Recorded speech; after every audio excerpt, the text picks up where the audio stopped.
નમસ્કાર દર્શક મિત્રો, હું નીલમ સોલંકી વિશ્વાસ 24 ગુજરાતી ન્યૂઝમાં આપનું હાર્દિક સ્વાગત કરું છું।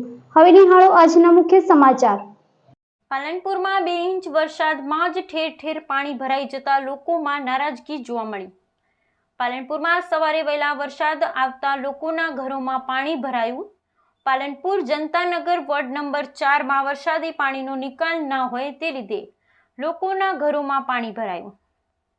સ્થાનિક લોકોનું કહેવું છે કે વોર્ડ નંબર 4ના કોર્પોરેટરને વારંવાર રજૂઆત કર્યા બાદ વરસાદી પાણીનો નિકાલ આવતો નથી। જ્યાં પાણી જવાની જગ્યા છે ત્યાં કચરાના મોટા ઢગલા હોય, જેથી કરીને તે બાજુ પાણી જતું નથી। કચરો સાફ કરવા માટે પણ અમે કોર્પોરેટરને ફોન કર્યો, છતાં પણ અમારી વાતોનું હજુ સુધી કોઈ પણ પગલાં લેવામાં આવ્યા ન હતા। અમારી નમ્ર વિનંતી છે કે પાલનપુર નગરપાલિકા આ બાબતને ધ્યાનમાં લે। ब्यूरो रिपोर्ट तौफीक सिंधी साथे पालनपुर बनासकांठा।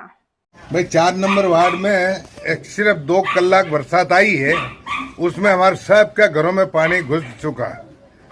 हमने सब कॉर्पोरेटर को फोन करे, सभी को फोन करे, पर कोई आने को तैयार नहीं है। तो हम किसके पास जाए? पहले तो ये बताओ। आगे पानी का निकाल नहीं है। वोट लेना होता है तो गली गलियों में फिर के भाई बापू करते हो ना। जब वोट मिल गए उसके बाद में तुम कुण ना हम कुण, ऐसा थोड़ी चलने का। पानी का रास्ता कर दो हमको, दूसरा कहीं नहीं चाहिए, खाली पानी का निकाल कर दो। रात बिरात पानी आवे तो कहाँ जाने का हमारे? ये तो दिन में आया बरसात, जो रात को आया होता न तो सबके घरों के अंदर खाना पीना सब बिगड़ता।